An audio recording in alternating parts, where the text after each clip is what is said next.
Ladies and gentlemen, it's exactly 3 weeks to the next general election.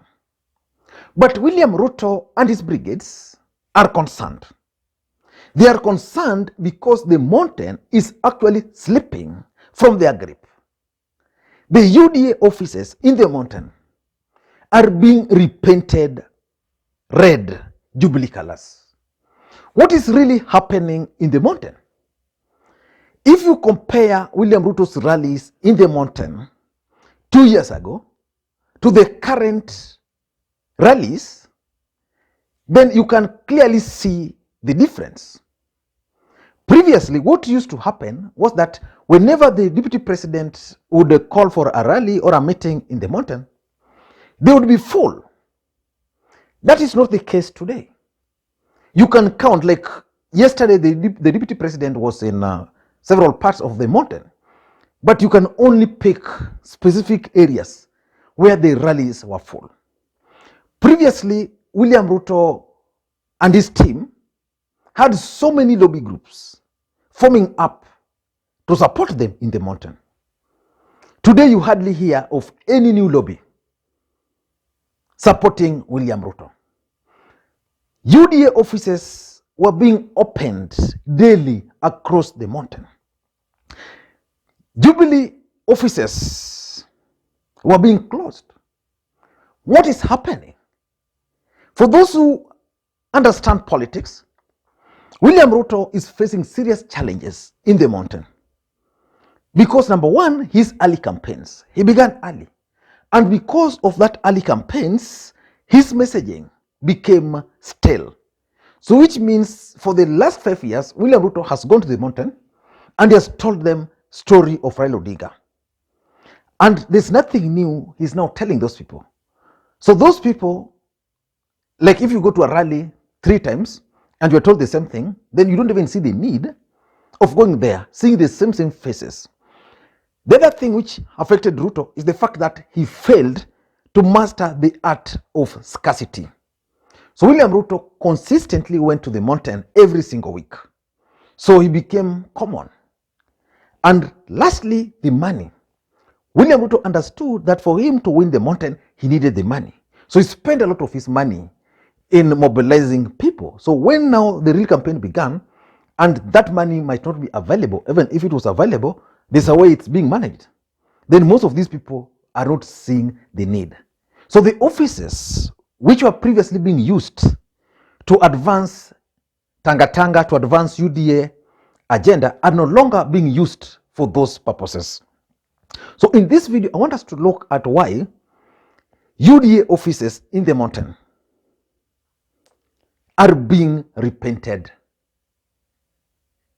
Jubilee colors. But before we do that, in case you're watching this channel for the first time, I want you to take a second or two, click that subscribe button so that next time we produce a video like this, YouTube will automatically notify you. And to the subscribers, I want to continue thanking you guys for your continued support, because without that support, this channel cannot be where it is. And I want to make a request to you guys. Please give this particular video thumbs up. Just click that thumbs up button. That's the best way you can support the channel. The alternative is just to drop your comments. When you drop your comments, I read them, I learn a lot, and also we can also interact that way. But I know there are some people who cannot, for one reason or the other, drop their comments. But if you can, please drop your comments. I'm going to read them. Just rest assured that I normally read almost all the comments. But also you can share the videos with your friends, WhatsApp groups, Twitter, and any other group. Now let us get to serious business. Why do you think UDA offices are being repainted into Jubilee? Because we were told that Jubilee as a political party in the mountain was dead. How can a dead party which is dead, manage to win the hearts of UDA supporters or the people who are sponsoring those UDA offices to now channel those funding and energy to Jubilee? Why are the offices being painted red? Number one, I think it's about President Uhuru Kenyatta's visit to the mountain. According to the information available, President Uhuru Kenyatta is scheduled to begin series of development projects or development tour of the mountain soon. And because it's an election period, majority of the people who were previously in UDA felt shortchanged are now saying that they are going back home. So I think the president's visit to the mountain, which will begin anytime soon, is the main reason why most of these offices are being repainted.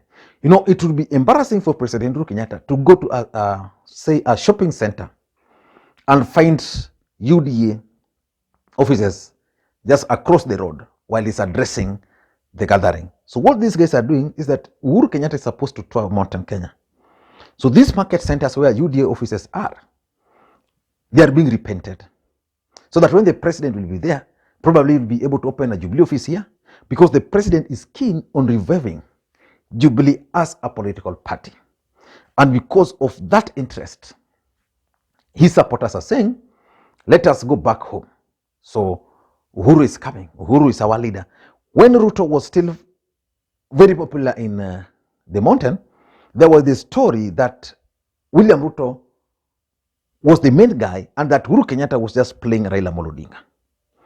When it became apparent and clear that Uhuru and Ruto have fallen out, many people started pulling back. But as things stand today, if elections were to be held in the mountain, William Ruto will still emerge the winner. But Uhuru Kenyatta is only looking at 30% or 40%. If he can get the 30% or 40%, for him, he shall have achieved his objective. So the trip is the main reason why these offices are being painted. Number two, I think the excitement about UDA has died in the mountain. The truth of the matter is that there are so many people who are supporting UDA in the hope that they were going to make a killing. In fact, I know so many of my friends, especially in Nyanza here, who joined UDA because they believed that by joining UDA, they were going to be very powerful and William Ruto was going to channel, for example, campaign monies through them. So most of these people went out of their way, especially in the mountain, and they opened offices. You know, if you had a building in a market center, you just paint it UDA in the hope that when the right time comes, then you'll be a beneficiary. The reality is now dawning on these people that the excitement about UDA in the mountain has now died, and very few people are interested. So you can't go to William Ruto that I have an office in a small market center, and that because you have that UDA office, no, I mean, you are now demanding for compensations. It's not going to happen. That excitement died. So people are now coming to reality that, okay, previously I donated this office to Jubilee. Jubilee was in government. I managed to get 1, 2, 3. And then I repainted it to UDA. But UDA, the reality is not much is being, there's not much benefit. So they're going back to where they were. So the excitement has really died. When there was excitement, majority of people donated. You would see donkeys painted in UDA colors. You'd see so many things. You'd see some women wearing UDA colors. You no longer see them. Number three, why these offices are being repainted is because Azimio is now being accepted. Previously, very few people would have imagined that Raila Odinga would go ahead and address a massive rally in the mountain. Very few would imagine that Raila Odinga would even attract, let's say, 10,000 people in a constituency. The reality is that even those who will not be voting for Raila Odinga in the mountain believes that he is now acceptable. You can talk of Raila Odinga. If you meet 10 people from the mountain and you ask them, who are you going to vote for? There's a chance that 2, 3, 4 of them will tell you that they are going to vote for Raila Odinga. Previously, because Raila Odinga was not acceptable, anything which was going to stop him was being supported. And Ruto was viewed as the person who was going to stop Raila Odinga. Because of Raila Odinga's determination, because of Uhuru Kenyatta's efforts, Raila Odinga is now being accepted. And with the nomination of Martha Karua, Azimio la Umoja is now reality in the mountain. So because of that acceptability, majority of people who previously donated to UDA, previously marketplaces where UDA was there. Now they're saying, okay, if UDA is not if it's not paying rent for this office, why don't we convert it into Jubilee? Because Jubilee is part of Azimio. Number 4, I also tend to think that most of these offices which are being repainted were previously owned by aspirants.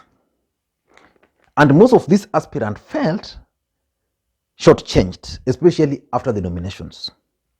And because they felt shortchanged, they decided that they don't want anything to do with UDA. For example, if you are in Jubilee, and then you decided, okay, I'm leaving Jubilee because Jubilee is not the dominant party here. I'm going UDA in the hope that you are going to win. You participate in the nominations, then you don't succeed. You become angry, you become bitter. What next? You go back to your home. So most of the aspirants in the mountain who lost are actually going back to Jubilee. And that's why we are seeing those offices, most of those offices probably, like if I wanted to run for a seat in Nyakach on UDA, then I donate a small office or I pay rent for some small office. Then after the nominations, I realized, okay, I didn't have a chance here. What happens next? What happens next is that you now decide that I'm now out of UDA. I'm donating this to, for example, Jubilee. That's exactly what is happening. Number 5, I also tend to think that it has everything to do with the Rigathi Gachagua nomination. You know, places like Tharaka Nithi, we witnessed offices being changed to Jubilee. We've seen offices in Njoro being painted to Jubilee. Why? Because in Tharaka Nithi, for example, they were bitter with the nomination of Rigathi Gachagua, that they felt that their man was betrayed. In Njoro, there's a problem there because Rigathi Gachagua was a deal there. And because Rigathi Gachagua was a deal, so many bad things took place there and they've never forgiven Rigathi. So if they were in UDA and then Ruto decides to nominate Rigathi Gachagua, and this is a man they don't want even to see, what happens? They leave that party. And if they had donated some buildings, then it means they have left the party, so they have to repaint to a new political party. So I think Rigathi Gachagua's nomination is also a factor. Number 6 is fatigue. You can't rule out the possibility that majority of people who previously supported UDA were excited. Right now, they are tired because they've been doing this for 4 years. Now, most of them are seeing the prospect of Azimio. And because Azimio's prospects are high, according to them, they're now deciding to risk that if I donated this to UDA, they're not going to be in power. What should I do? Let me donate it to Jubilee so that you'll get a few favors. And lastly, is that the reality is actually dawning now on the mountain that UDA is not their party, and that their party, which they can control, is Jubilee. And because of that reality, most of these people are now saying, let us go back to the house. And the house is none other than Jubilee. So that's exactly what is happening. And William Ruto and his brigades are concerned. And you can understand why Ruto and his brigades are concerned. There is no way William Ruto can become the president of the Republic of Kenya without the mountain. And the fact is, things like repainting offices is a bad signal for him. William Ruto would have wanted a situation where we go into this election and UDA becomes the dominant party. I just bumped onto some opinion polls. I don't know where it was conducted. And in that opinion poll, they gave list of constituencies where UDA and Jubilee can actually win. And I was shocked that in Nyeri, majority of seats would actually go to Jubilee. That shocked me. And there are other places where majority of seats would go to Jubilee. And that reality is now dawning on these people. I don't know what you think. Maybe I'm exaggerating, but that is my take. In case you're watching the channel for the first time, please click that subscribe button so that next time we produce a video like this, YouTube will automatically notify you. And to the subscribers, I want to continue thanking you guys for your continued support, because without that support, this channel cannot be where it is. I really appreciate the fact that you really sympathize with and send your condolences to my brother. I delivered them to him. He's a subscriber here. He also loves politics, but he's still very shy. So, I want to thank you guys. And, like yesterday, I only managed one video. Today, I hope to do actually 3 the way I normally do, because this I'm doing at night. Tomorrow, I hope to do another one, and probably in the evening, because I'll be here most of the time. Thank you guys, and please, may you have a good day. Bye-bye.